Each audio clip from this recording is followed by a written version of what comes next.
That's air. That's gains. You hear that? That's gains. That's oxygen being forced into my body by a machine. Amis de la masse, bonjour, vous sur la chaîne du Doc et dans cette vidéo, comme vous l'aurez vu dans la vidéo d'introduction, on va parler de cette étrange machine que porte Jujimufu lorsqu'il va dormir. Je suis obligé, étant de la génération 90 et ayant grandi avec Dragon Ball Z, eh bien je n'ai pas pu m'empêcher de faire un parallèle entre cette machine et la machine qu'utilisent les Saiyans pour dormir et se régénérer complètement après un combat. Je trouve que le parallèle est assez bien fait. Mais il ne s'agit pas d'une machine pour se régénérer après l'entraînement, même si eh bien, les bodybuilders pourraient tout à fait inventer ce genre de machine. On va voir de quoi il s'agit. Avant de commencer la vidéo, vous le savez, n'oubliez pas de mettre un pouce bleu, ça a énormément de bienfaits, je ne vais pas le répéter à chaque vidéo. Abonnez-vous à la chaîne pour ne rien rater. Et donc c'est parti, on va parler de cette fameuse machine générique.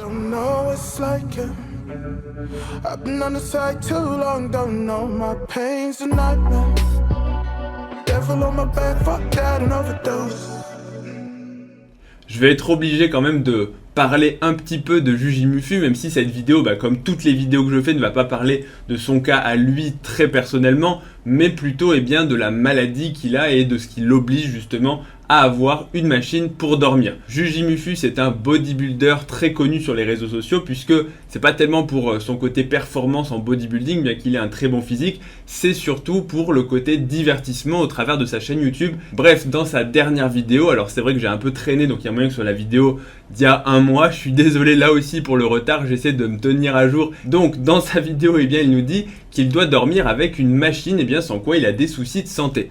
Je pense que pour ceux qui auraient soit regardé sa vidéo, soit qui seraient quand même un petit peu au courant, vous savez déjà que c'est une machine pour traiter l'apnée du sommeil. Mais je pense que la plupart d'entre vous ne savent pas forcément que premièrement, l'apnée du sommeil est une maladie qui touche énormément les bodybuilders pour plusieurs facteurs qu'on va citer juste après, les bodybuilders mais aussi les powerlifters et énormément de sportifs dans le monde des sports de force. Donc avant de parler spécifiquement de la machine, on va d'abord voir ce que c'est que l'apnée du sommeil. Même si le titre est relativement évocateur, l'apnée du sommeil c'est le fait de faire justement des apnées, merci, super explication, en gros de faire des pauses respiratoires pendant le sommeil. En gros, ce sont des personnes qui vont arrêter temporairement bien sûr de respirer, temporairement parce que si on s'arrête de respirer de façon très prolongée, ça s'appelle un arrêt respiratoire et il va s'en suivre un arrêt cardiaque. Donc ce sont des pauses temporaire, et puis quand le corps se met en pause justement respiratoire,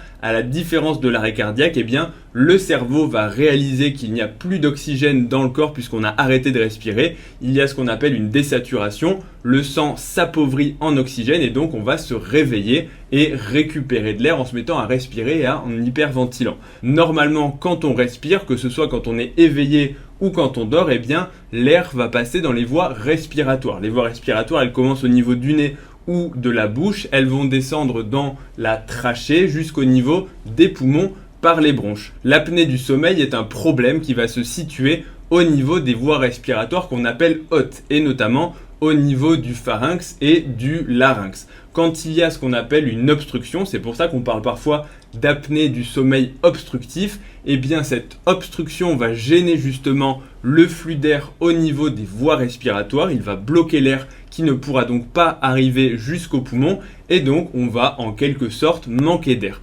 Pourquoi est-ce que ça survient pendant qu'on dort? C'est pour plusieurs raisons. Tout simplement, la première, c'est que quand on dort, on est un petit peu moins conscient que quand on est réveillé. Donc, quand on est réveillé, si on a la moindre obstruction, on s'en rend compte tout de suite. Et donc, on va soit se mobiliser, soit ouvrir, je vais mettre ça dans de gros guillemets, ouvrir les voies aériennes de façon consciente, mais quand on dort, on a un temps de réaction qui est un petit peu plus long. C'est comme quand on s'endort sur son bras, là je pense que si on te coupe la circulation sanguine de façon consciente pendant que tu es réveillé, tu t'en rends compte tout de suite. Sauf que quand tu dors, parfois ça met un petit peu plus de temps, surtout si tu dors profondément.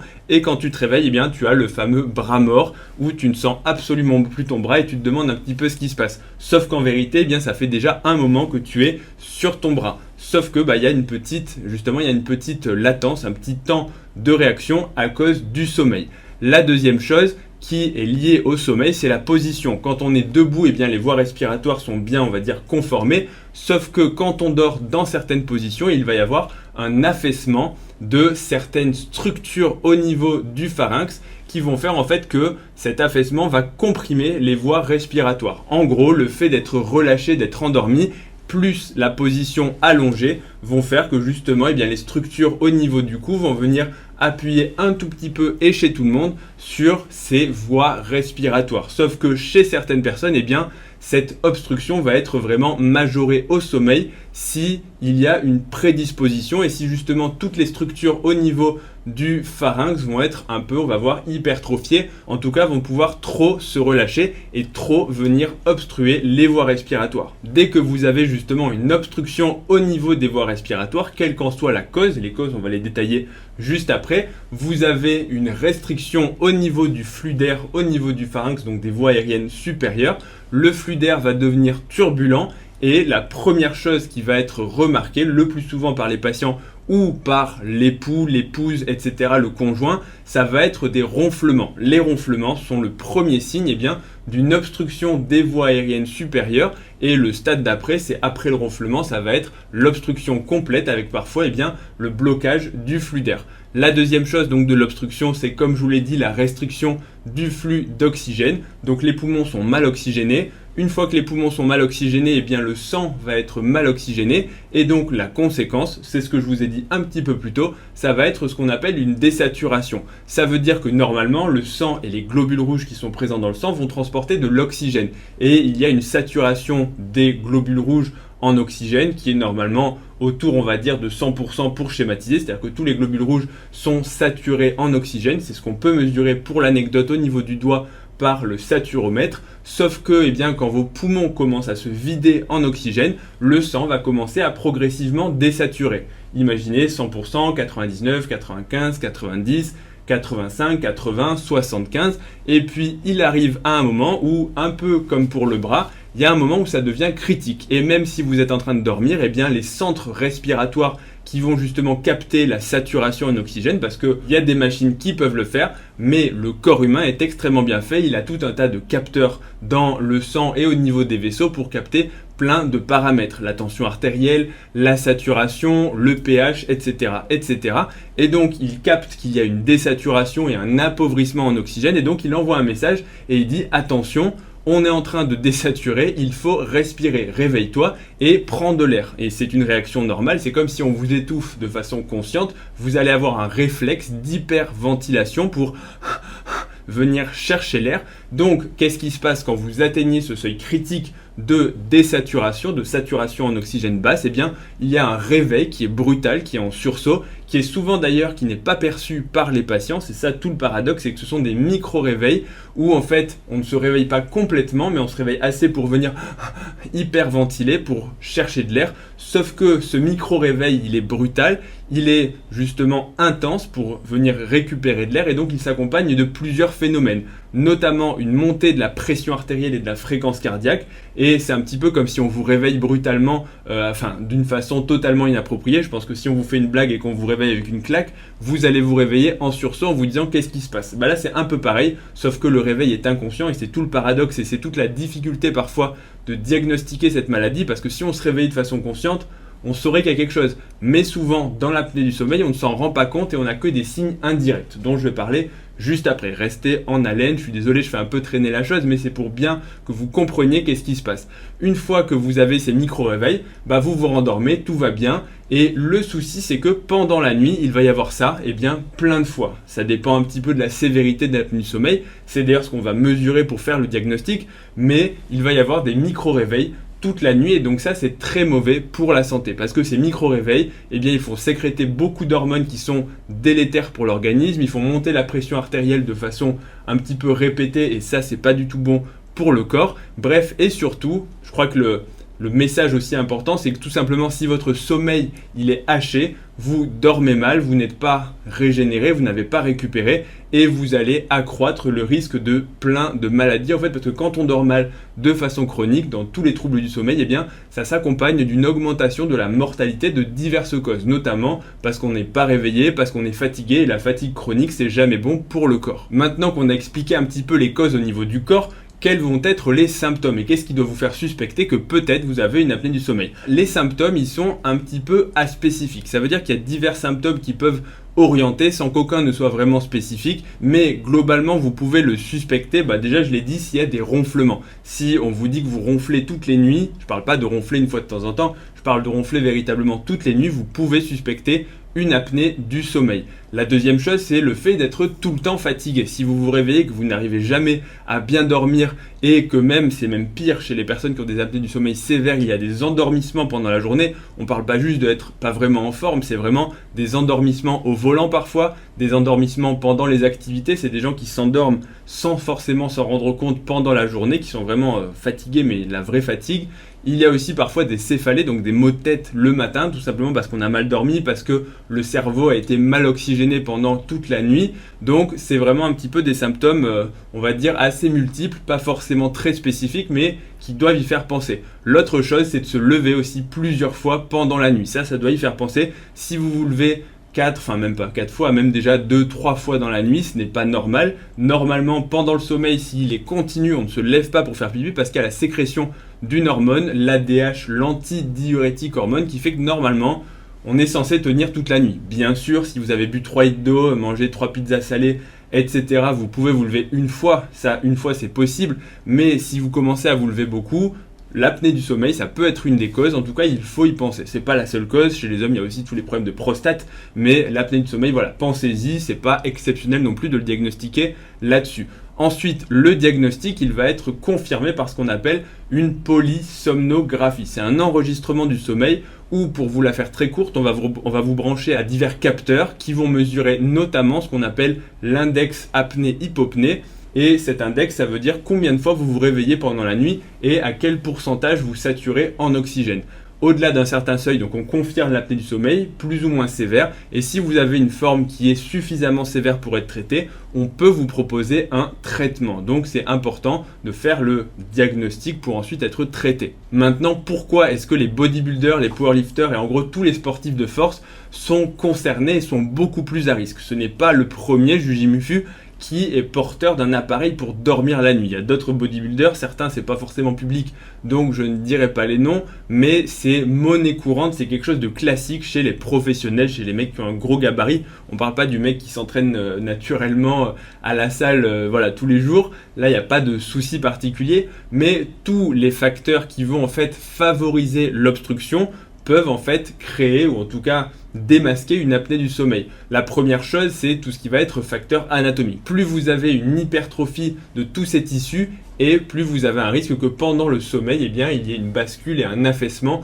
de ces tissus. Donc, à quoi est-ce que c'est dû? La première chose, c'est tout simplement le gabarit. Plus vous êtes gros, plus vous êtes musclé, mais en général c'est de l'obésité chez les patients, c'est la graisse qui va infiltrer les tissus. Donc les bodybuilders en off-saison, donc en hors-saison, ils sont plus gros, ils mangent beaucoup, donc tout ça, ça favorise. Ils ne sont pas forcément très gras à l'année, mais en tout cas, ça favorise l'infiltration des tissus par le gras. La deuxième chose, c'est la morphologie. Les muscles aussi, plus vous avez une hypertrophie musculaire et plus vous augmentez le volume des muscles et donc plus vous augmentez le risque d'affaissement. Ça aussi, c'est un facteur de risque, notamment chez les bodybuilders, parce que sinon, on pourrait se dire quand ils sont professionnels que quand ils sèchent, l'apnée du sommeil devrait disparaître. Bien sûr, ça améliore puisque plus vous allez enlever le gras et plus vous allez améliorer la respiration. Il y a pas mal de personnes qui sont en surpoids ou en obésité qui, quand ils perdent du poids, ils guérissent de leur apnée du sommeil. C'est quand même quelque chose qu'il faut noter, c'est que l'hygiène de vie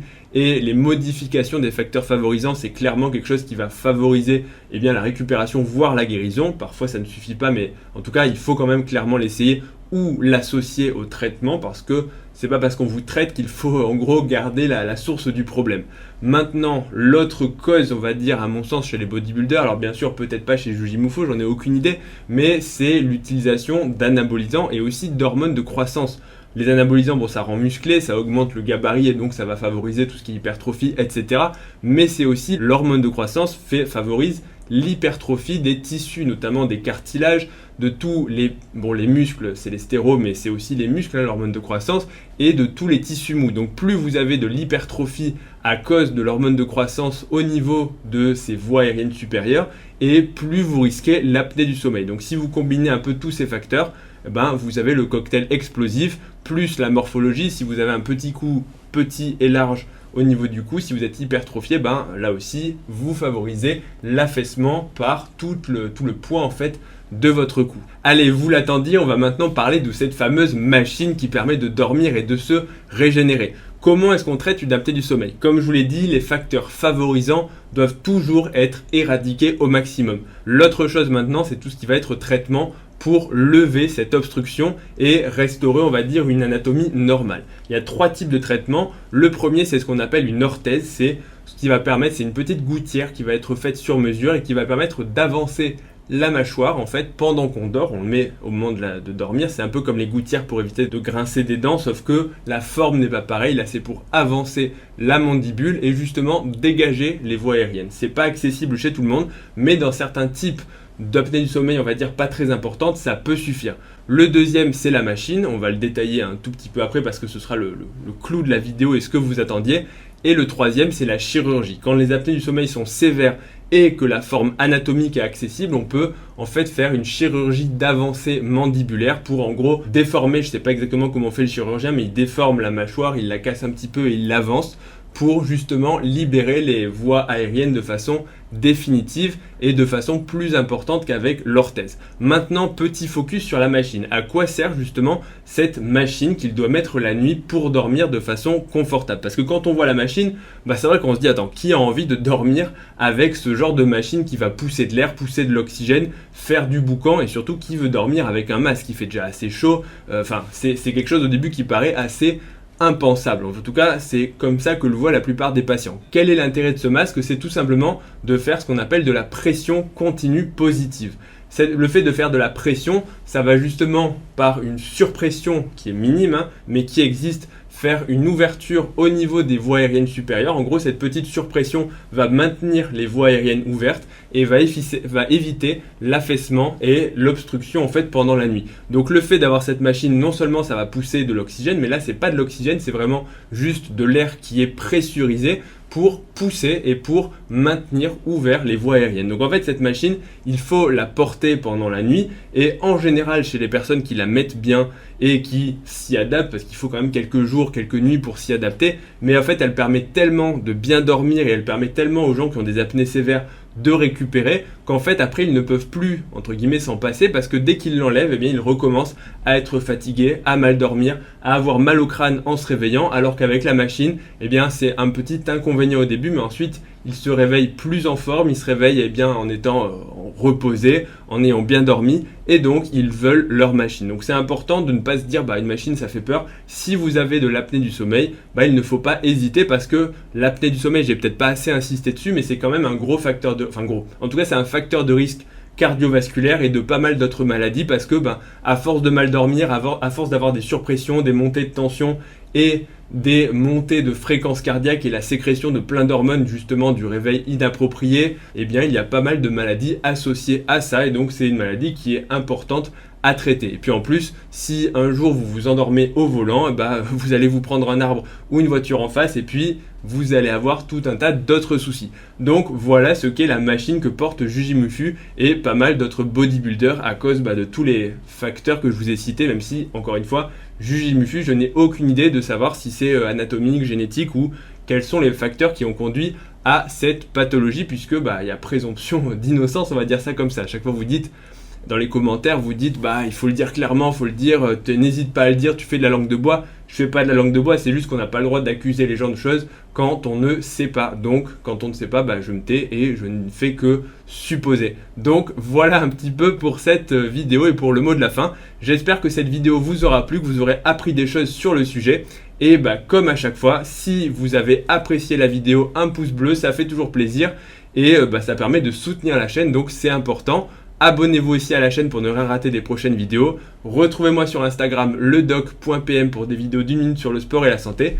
Et je vous dis à bientôt pour la prochaine vidéo. Salut à tous.